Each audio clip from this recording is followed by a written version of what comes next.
Olori Ashley allegedly was said to be in tears as Kabieyesi gave her traditional duties to another.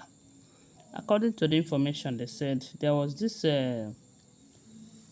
other festival that they celebrated some days ago in the palace. Apart from the main Olokun festival that they celebrated around last week that have caused a whole lot of problems.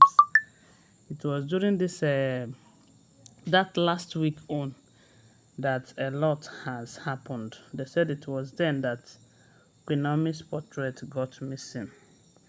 Because prior to the day of that Olokun festival, they said Olori claimed that she was doing cleaning and all of that in the palace. And she ordered cleaners to bring down Queen Naomi's portrait that was hanged in the palace.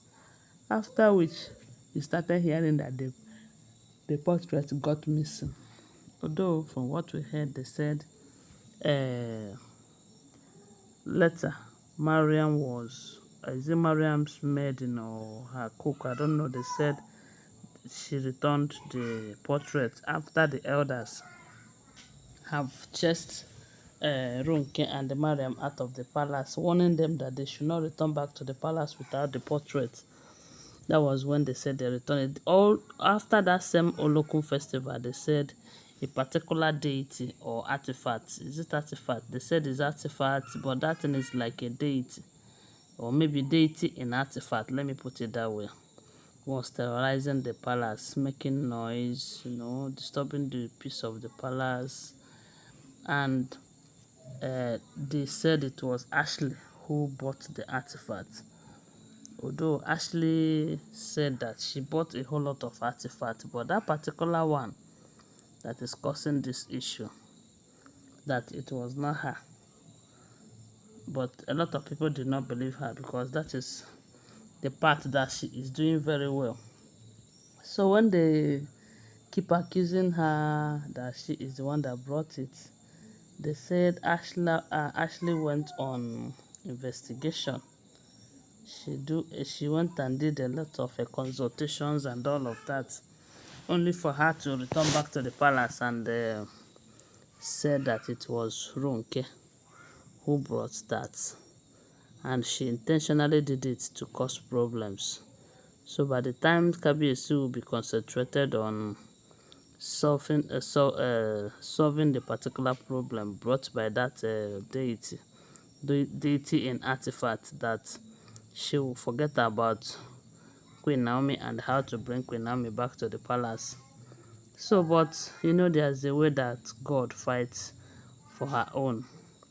When Ronke left the palace, they said she went to her family house in Ile-Ife.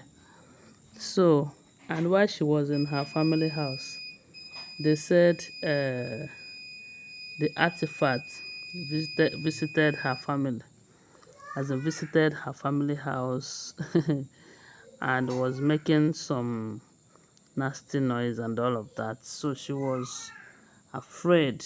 She became afraid. She was shouting, see it, oh, this and that. So after all of that, at least that have explained that it is not Ashley, but it was Ronke who brought that particular artifact. But they said few days after that Ashley brought something to the palace, claiming that is for Kabieyesi's protection. They said it was a priest who stormed the palace at the time she brought that thing, that was telling Kabieyesi that she shouldn't accept that thing inside the palace, that thing is not for protection, that it is for Ashley to start manipulating the king, if the king should accept that. And maybe that's the reason why they said Ashley was telling them that she have Kabieyesi under her control, that she can do anything and the king will not do anything about it, that even if the king decided to send everybody out of the palace, that he will not send her out of the palace. That is what we heard. She was boasting, bragging, But she was, I would like say, uh, she was wrong. She did not see this particular one coming. After all that she did, maybe she thought that she is now highly secured spiritually. But they said Kabieyesi on this particular Olokun that they celebrated like a day or 2 days ago, Kabieyesi decided that all the traditional stuff that she has been doing, that she will not do it, that another person will have to do it. That the only time she will continue to do that is when she leaves the palace. That she cannot be in the palace against his decision and still be doing those things for him. That he is no longer going to allow that. And they said Ashley have been crying. And we do know that this is one thing that Ashley does very well, you know. As a matter of fact, that is why she have been living in the palace for a very long time, even before Queen Naomi came. And before Ooni of Ife wanted to marry Queen Naomi, they said they had an agreement that Queen Naomi is a prophetess, and for that reason she won't be doing all of this, that it is Ashley who have been doing it. And they said she have been doing it perfectly well until she decided to take away Queen Naomi's husband. And ever since then, she have been having issues, even though she is still doing it. But they say most of the times the king will deny her her rights. She will cry and cry and cry, and even involve some people before they will plead, before they will come and beg the king to, you know, allow her do those things. And they say this time around that the king have denied her the thing again, and she is right there in the palace. It's not as if she's not around. They say she is in the palace, and another person came and was doing her stuff, and she has been crying and crying and crying, saying that this is not what Kabieyesi promised her. That if she know that it is going to be like this, she wouldn't have accepted to marry Kabieyesi, and all of that. That she still um why before she got married to the king, that she was doing well, and the kind of relationship that she enjoys with Kabieyesi is better than what she is enjoying right now.